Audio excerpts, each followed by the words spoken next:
നമസ്കാരം. അതീവ സുരക്ഷയിൽ അമേരിക്കയിൽ നിന്നും ഇന്ത്യയിലേക്ക് IB, NIA അടക്കമുള്ള ഉദ്യോഗസ്ഥർ തഹാവൂർ റാണയെ കൊണ്ടുവരുമ്പോൾ രാജ്യം അതീവ ജാഗ്രതയിലാണ്. നിലവിൽ NIAയുടെ ആസ്ഥാനത്താണ് തഹാവൂർ റാണയെ കൊണ്ടുവരുന്നതെങ്കിലും സുരക്ഷ കണക്കിലെടുത്ത് മറ്റേതെങ്കിലും രഹസ്യ കേന്ദ്രത്തിലേക്ക് മാറ്റാനുള്ള സാധ്യത തള്ളിക്കളയാനാകില്ല. കാരണം 2 പ്ലാനുകൾ അണിയറയിൽ ഒരുങ്ങുന്നുണ്ട്. അതാണ് വ്യക്തം. ഒരു പോറൽ പോലും ഏൽക്കാതെ ഇന്ത്യൻ ഏജൻസികളുടെ മുന്നിൽ ഫ്രഷായിട്ട് വേണം തഹാവൂർ റാണയെ അജിത് ഡോവലിനും സംഘത്തിനും കിട്ടാൻ.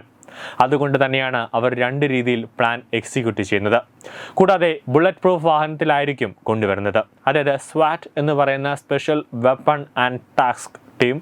ഈ ഒരു കമാൻഡോ സംഘം വിമാനത്താവളത്തിലും തഹാവൂർ റാണയെ അമേരിക്കയിൽ നിന്നും ഇന്ത്യയിലേക്ക് കൊണ്ടുവരുന്ന സംഘത്തിനൊപ്പം ഉണ്ടാകും. റാണയുടെ ബുള്ളറ്റ് പ്രൂഫ് കാറിനൊപ്പം കവചിത വാഹനങ്ങളും ഉണ്ടായിരിക്കുമെന്നാണ് വൃത്തങ്ങൾ അറിയിച്ചിട്ടുള്ളത്.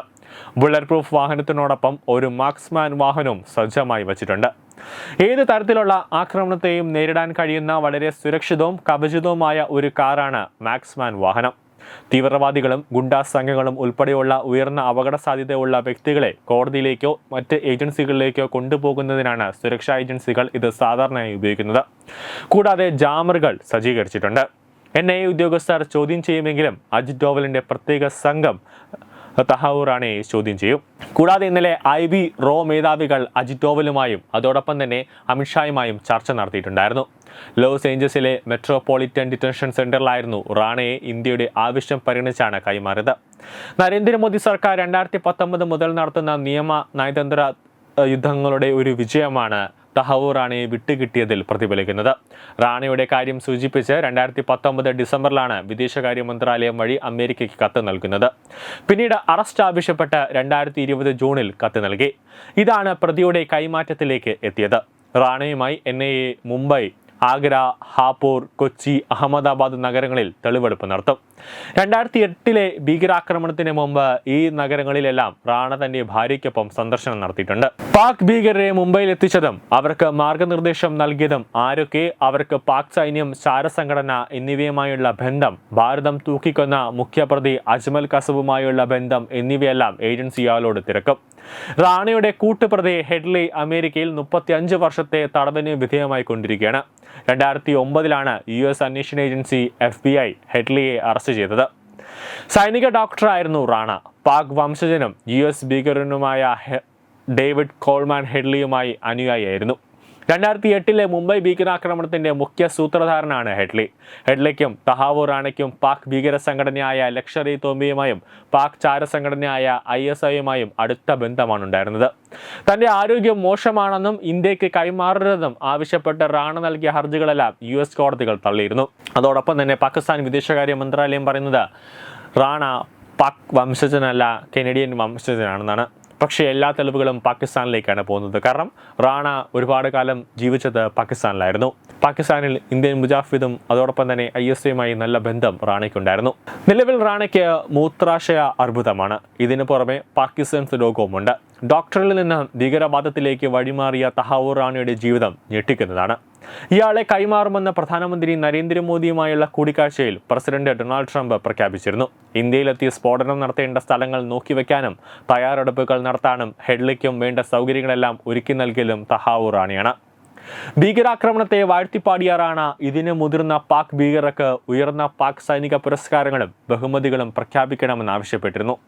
റാണയുടെ കേസിന്റെ വിചാരണയ്ക്കായി പബ്ലിക് പ്രോസിക്യൂട്ടറെ നിയമിച്ചിട്ടുണ്ട്. വിവിധ കേസുകളിൽ CBI പ്രതിനിധീകരിച്ച് സ്പെഷ്യൽ പബ്ലിക് പ്രോസിക്യൂട്ടറായി പ്രവർത്തിച്ചിട്ടുള്ള അഭിഭാഷകൻ നരേന്ദർ മന്നെയാണ് നിയമിക്കപ്പെട്ടത്. 3 വർഷത്തേക്ക് പബ്ലിക് പ്രോസിക്യൂട്ടറായി, അതായത് സ്പെഷ്യൽ പബ്ലിക് പ്രോസിക്യൂട്ടറായാണ് നരേന്ദർ മന്നെ നിയമിച്ചതായി ആഭ്യന്തര മന്ത്രാലയം വിജ്ഞാപനം പുറത്തിറക്കിയത്. ഡൽഹിയിലെത്തിയാൽ ഉടൻ NIA റാണയുടെ അറസ്റ്റ് രേഖപ്പെടുത്തുമെന്നാണ് വിവരം. തുടർന്ന് വിർച്വലായി കോടതിയിൽ ഹാജരാക്കും. അതായത് ഒരു പ്രതിയെ കൊണ്ടുവന്നാൽ 24 മണിക്കൂറിനകം കോടതിയിൽ ഹാജരാക്കണമെന്ന നിയമം ഇന്ത്യയിലുണ്ട്. അതുകൊണ്ട് തന്നെ ഹാജരാക്കി ജുഡീഷ്യൽ കസ്റ്റഡിയിലേക്ക് വിടും. തിഹാർ ജയിലിലായിരിക്കും ഇയാളെ കൂടുതലായി പാർപ്പിക്കാനുള്ള സാധ്യത കൂടുതലുണ്ട്. ഡൽഹിയിൽ ഒരുക്കങ്ങൾ പൂർത്തിയായതായി അധികൃതർ അറിയിച്ചിട്ടുണ്ട്. കൊച്ചിയിൽ അടക്കം എത്തിയതിന്റെ കാര്യകാരണങ്ങൾ NIA തേടും. മലയാളികളുമായി ആശയവിനിമയം റാണ നടത്തിയിട്ടുണ്ടെങ്കിൽ അവരിലേക്കും അന്വേഷണം നീളും. 2019 റാണയെ കസ്റ്റഡിയിൽ ലഭിക്കാൻ അമേരിക്കയ്ക്ക് ഇന്ത്യ അപേക്ഷ നൽകിയത്. തഹാവൂർ റാണ മുംബൈ ഭീകരാക്രമണത്തിലെ മുഖ്യപ്രതിയാണെന്നും അതിനാൽ ഇന്ത്യക്ക് കൈമാറണമെന്നും അപേക്ഷയിൽ വ്യക്തമാക്കിയിരുന്നു.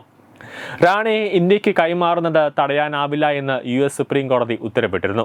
രണ്ട് രാജ്യങ്ങളും തമ്മിലുള്ള കുറ്റവാളി കൈമാറ്റ ഉടമ്പടി പ്രകാരമാണ് റാണയെ കൈമാറ്റം ചെയ്തത്. ബാല്യകാല സുഹൃത്തും പാക് വംശജനുമായ അമേരിക്കൻ പൗരൻ ഡേവിഡ് കോൾമാൻ ഹെഡ്ലിയുമായി ചേർന്ന് ലഷ്കർ-ഇ-തോയ്ബയ്ക്കു വേണ്ടി ഭീകരാക്രമണത്തിന് ഗൂഢാലോചന നടത്തിയെന്നാണ് പാക് വംശജനായ കനേഡിയൻ വ്യവസായി റാണയ്ക്കെതിരെയുള്ള കേസ്.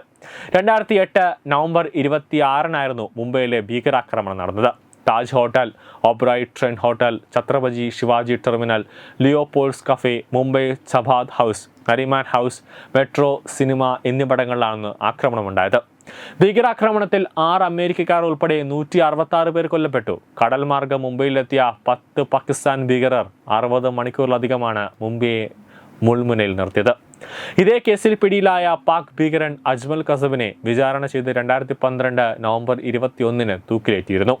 ഇനി റാണയെ കൊച്ചിയിലെത്തുന്നതോടെ ഏതൊക്കെ മലയാളികൾ തഹാവൂർ റാണയുമായി കൈകോർത്തിട്ടുണ്ടെന്നും മുംബൈ ഭീകരാക്രമണത്തിന് ഏതൊക്കെ മലയാളികൾക്ക് പങ്കുണ്ട് എന്നും വ്യക്തമായി അറിയാം. News desk Tatwamayi news.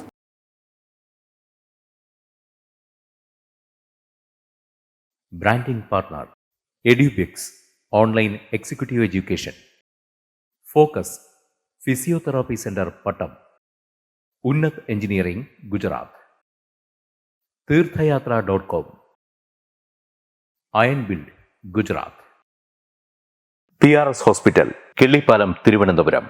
5 തലമുറകളായി നിങ്ങൾക്കൊപ്പം. തുമ്പമൺ ശ്രീ വടക്കുംനാഥൻ ക്ഷേത്രം, അമ്പലക്കടവ്, പത്തനംതിട്ട. ശ്രീമദ് സ്കന്ദപുരാണ മഹാസത്രം 2025 മെയ് 11 മുതൽ 18 വരെ. ബ്രഹ്മശ്രീ മുംബൈ ചന്ദ്രശേഖര ശർമ്മയുടെ മുഖ്യ കാർമ്മികത്വത്തിൽ മഹാഗണപതി ഹോമം, സ്കന്ദപുരാണ പാരായണം, മഹത് പ്രഭാഷണങ്ങൾ, പൂജഹോമാദികൾ, കലാസാംസ്കാരിക പരിപാടികൾ. സത്രയജ്ഞ കർമ്മങ്ങളിലേക്ക് എല്ലാ ഭക്തജനങ്ങളുടെയും സാന്നിധ്യവും സഹകരണവും സാദരം അഭ്യർത്ഥിക്കുന്നു. മഹാസത്രവേദിയിൽ മെയ് 18-ന് പഴനി അരുൾമിക ദണ്ഡായുധപാണി സ്വാമി ദേവസ്ഥാന അർച്ചക സ്ഥാനികർ ശ്രീസെൽവ സുബ്രഹ്മണ്യ ശിവശാരിയാരുടെ മുഖ്യ കാർമ്മികത്വത്തിൽ നടക്കുന്ന അതിശ്രേഷ്ഠവും സർവൈശ്വര്യദായകവുമായ സ്കന്ദഹോമം. സ്കന്ദമഹാപുരാണ സത്രത്തിന്റെ ആദിമധ്യാന്തമുള്ള സമ്പൂർണ്ണ തത്സമയ കാഴ്ച തത്വമയി നെറ്റ്വർക്കിൽ.